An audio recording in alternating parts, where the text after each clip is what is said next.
the Sheraton New Orleans been a great host hotel so far for us this week. We're obviously just getting the week started off. Arizona got in late last night, but certainly want to congratulate the Rattlers on a second year in a row being here at the ArenaBowl. They got to host it at home last season, and I was a part of the broadcast last year, and it was, I haven't seen every single ArenaBowl in person. I've seen a number of them, and I've pretty much, especially throughout this season, gotten to watch some of the old ones on DVD and whatnot as well, and it was most certainly one of the great ones that we've ever had. Obviously was not the way Arizona wanted it to finish, but to be able to, and you see it all the time in the NFL, where if you're the team who doesn't win the championship the previous season, and to be able to make it back to the championship game again the following year, to me in itself is an amazing accomplishment to be able to come back and have, a number of the same players that went through that disappointment last season to be able to make it back again for year two. So Arizona should certainly be commended for that. So in kicking things off here, my name is Anthony Herron. I'm the Vice President of Communications and Branding for the Arena Football League. I'm also a part of the broadcast for Net 10 Arena Football Friday. I've worked in television for a number of years, so that's something I've obviously enjoyed doing. And we haven't had Arizona on the NFL Network yet this season, so it's going to be nice that this is going to be my first time getting to call the game and have the Rattlers on the air this season, and it's in the biggest game of the season.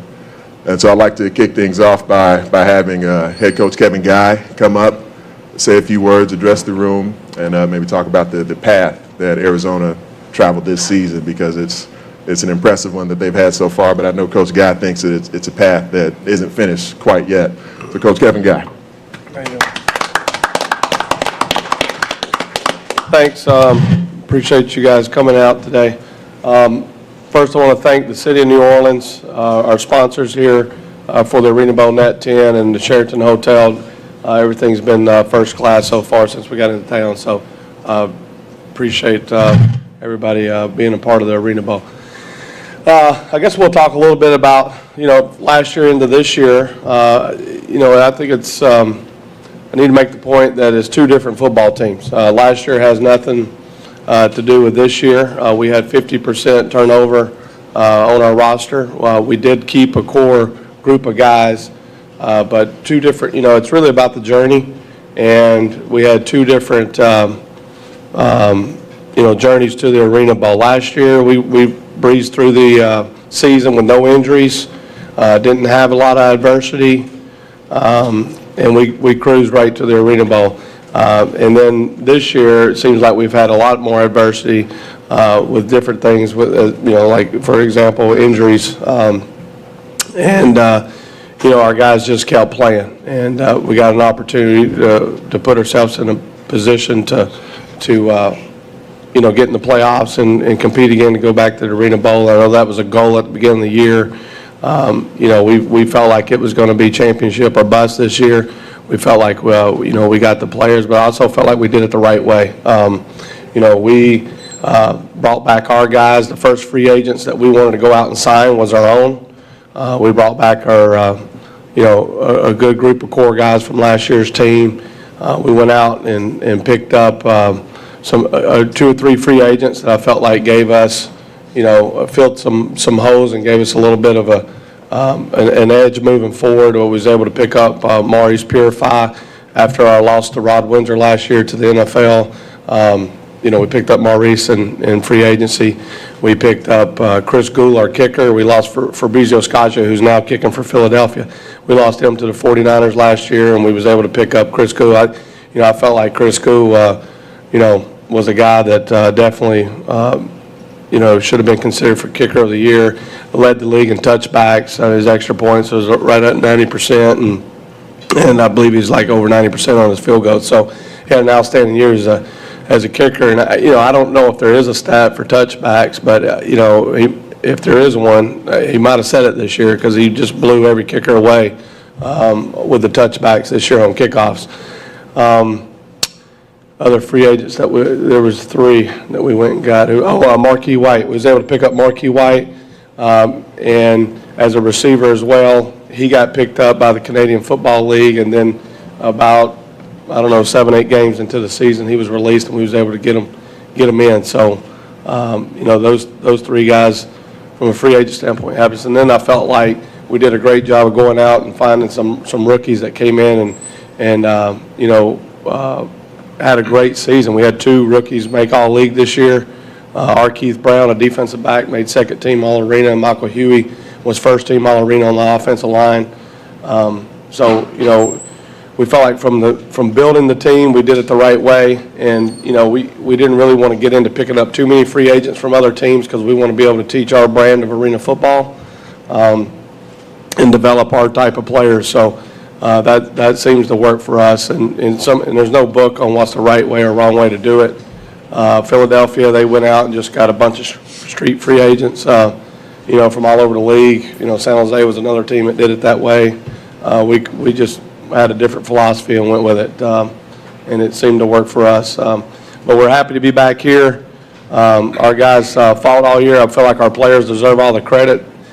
We tell them the first day when they get there that the desert is part of being an Arizona Rattler. We practice outside in the heat. I think it makes us mentally tougher, physically tougher. So when we get in the game, in a tight game, that when you're practicing in the heat, you have to, you get tired and hot, and you have to concentrate. And so they've been able to overcome that, and that's been a part of the Rattlers. And so we take a lot of pride in that. I think when you have a good organization, it starts at the top. Our owner, Ron Schertz, has done an outstanding job since buying the team last year. And since he came in, you can see an immediate change in the atmosphere and the environment for the Arizona Rattlers. And we got great coaches on our staff. Our assistant head coach, Connie Kawhi, has done an outstanding job with our offensive line.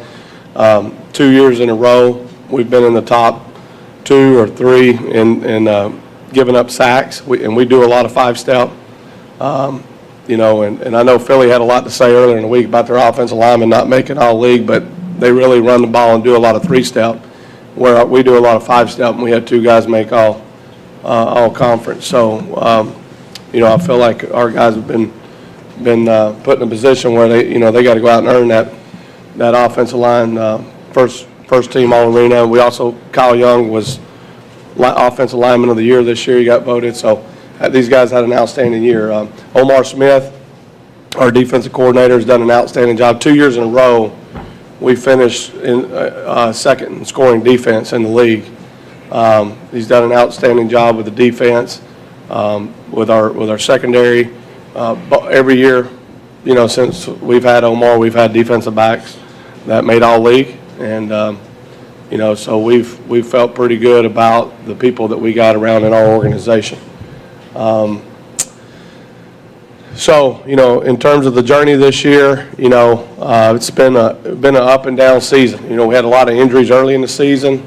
We weren't playing our best football, and then as the season went on, we got some guys back. We started developing chemistry because, like I said earlier, we had 50% turnover. And then by the end of the season, we were playing pretty good football. And then we had right at the end of the season, we had another rash of injuries.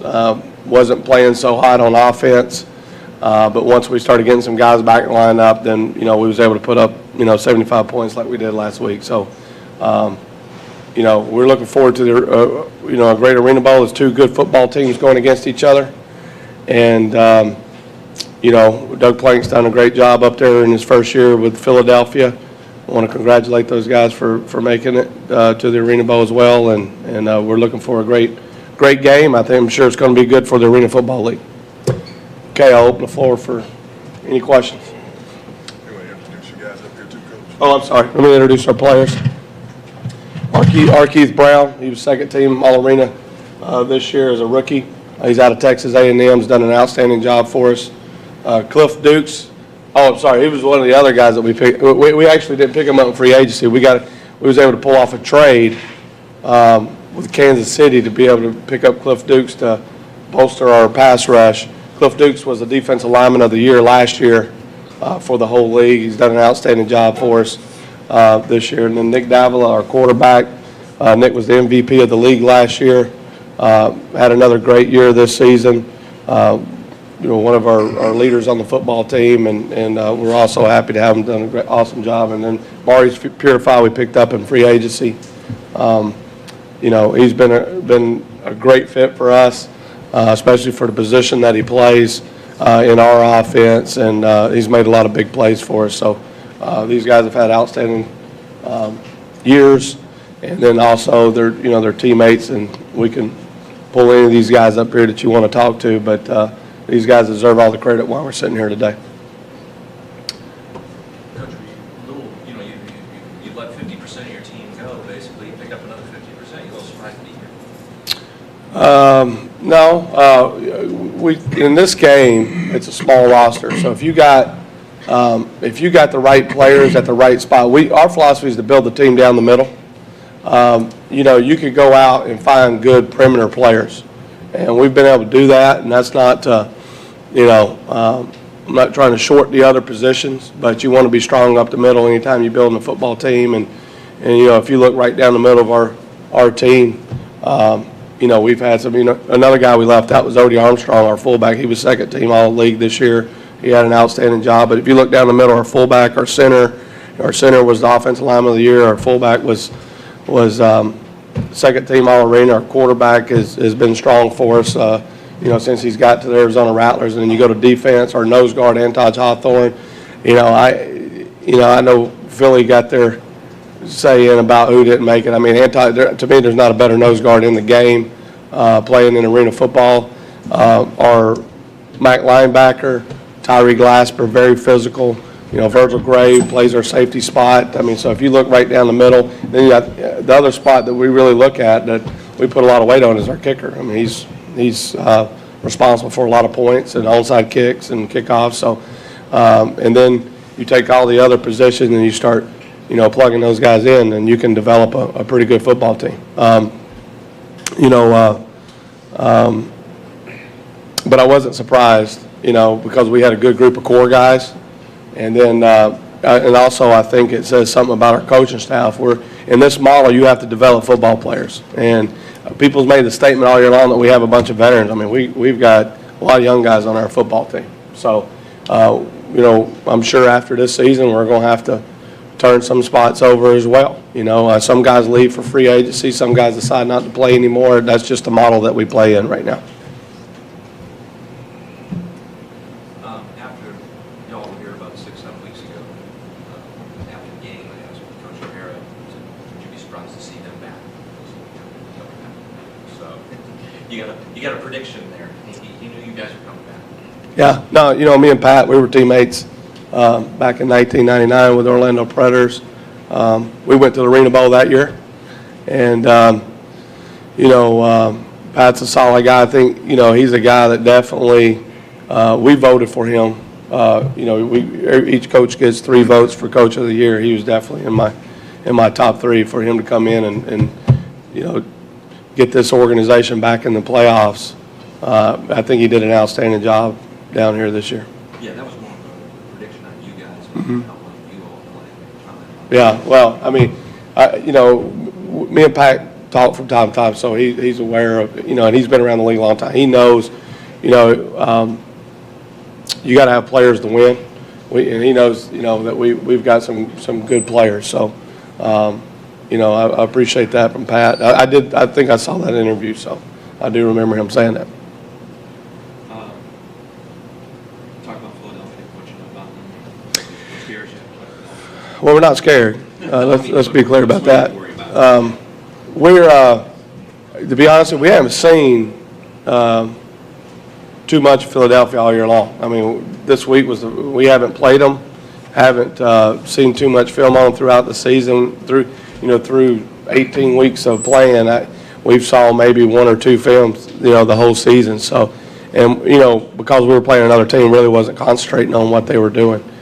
This week we went back, we've downloaded, pretty much every game they've played and started looking at it and looking at the matchups. I mean,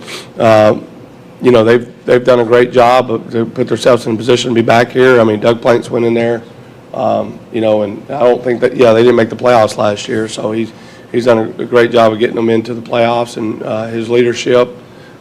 They went about, building their team a little different. They were very aggressive on street free agents in our league, and went and picked them up. And, you know, and he got those guys gelling, you know. So, you know, I know there was a lot of predictions that, you know, they were pretty much crowned before the season started. So, you know, we'll find out if that's the case Friday night. Question in the back of the room. What's the curfew for these guys here? Tonight, it'll be midnight, and then tomorrow night it'll be 11 o'clock. So we came down here to play a championship game. We'll check the city out when the season's over. Nick, if I can, just last year's loss to the ArenaBowl, how much of a motivation has that served for you and the guys that were part of this last year for the round? You know, like Coach said earlier, you know, it's a whole different team. You know, some of the players that were on the team last year, you know, when you go to a championship game and you lose, you know, you only play this game to win a championship. So whenever you get opportunity, you got to take advantage of it. And so that's what we're going to try to do. Maurice and Ellen, you answer this. Just playing in the national conference, the depth of that conference, the tough road you had to get here, the 2 close games to get here. Do you feel like that gives you an advantage and prepares you very well for this game? I definitely think it prepared us well. Now we're battle tested. We've been down in the fourth quarter and came back.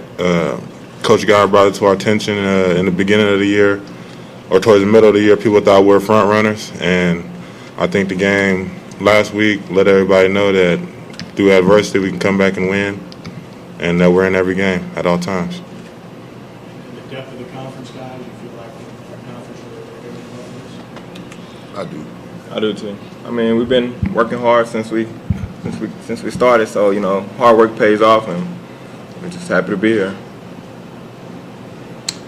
You know, talking about the conferences, I know there's been a lot of talk about that. You know, one side stronger than the other. I mean, we do feel like we play in the best division in arena football. That being said, this is 2 years in a row that we actually swept the other conference in regular season, but didn't win the ArenaBowl. So we get another crack at that. But our division was very strong. You throw in San Antonio, Chicago. I mean, those 2 teams are very good, and you know, but being in this league 17 years, I've seen that swing from year to year, so I don't really put too much thought into that. For Coach and for Nick, what was that feeling like walking off the field last year, losing on the last play? And is that something that has stuck with you up until now? You want to take it first? Go ahead, Nick. I mean, when you play this game, you know, you're going to win some and you're going to lose some. Yeah, it didn't feel good, but, you know, you can't worry about the past. You can't worry about the future. All you got to worry about is the present. And, you know, we're here and we're getting ready to play another good team in Philadelphia. So that's my take on it. My feeling was, what the hell just happened? So, that was pretty much my feeling on it. You know, we had called a timeout before that play. Felt like we had everybody on the same page, and just didn't work out that way. So, you know, we waited to see how they lined up, called a timeout. Felt like we had them in the, you know, we knew exactly what play they were fixing to run by the formation and motion that they lined up in, and we just didn't finish. And, you know, that's been something we've been talking about all season long, is finishing. We're back here, and we get another opportunity to finish. Coach, will you practice outside this week in New Orleans? Will you be outside? Well, we're in the arena today. We got in last night. We practiced Monday and Tuesday back in Arizona in the desert. So, you know, we because it was such a short turnaround, we played Saturday night. I think Philly played Friday night. You know, so they had a little bit more time. But you know, we've got 6 days to turn around. So we had some issues trying to book flights that quick, and you know, so we got in last night. So, but we were able to prepare at our place for Monday and Tuesday, get in our offense and defensive days. Today will be a red zone practice, and then tomorrow our walkthrough. So we'll be in the arena the rest of the week. Does the extra day make a difference to you? No, Jacksonville last year played on a Monday night, turned around and beat us on a Friday night, so, no, I don't really read too much into that either. It's just like this, everybody's been talking about this time difference that, we're kicking off at 9:30 and, for Philadelphia, it's 10:30. Well, last year we had to kick off at 5 o'clock and it was 8 o'clock for Jacksonville, which is more normal time for them. So, it is what it is. When you get to a championship game, no matter what time, and plus we're down here for 2 or 3 days, everybody should adapt to the time. We're only talking 1 hour difference for them and 2 hour difference for us, so it's not that big of a deal. This is a great city to play a game in, so late at night, I don't think that's going to affect us at all.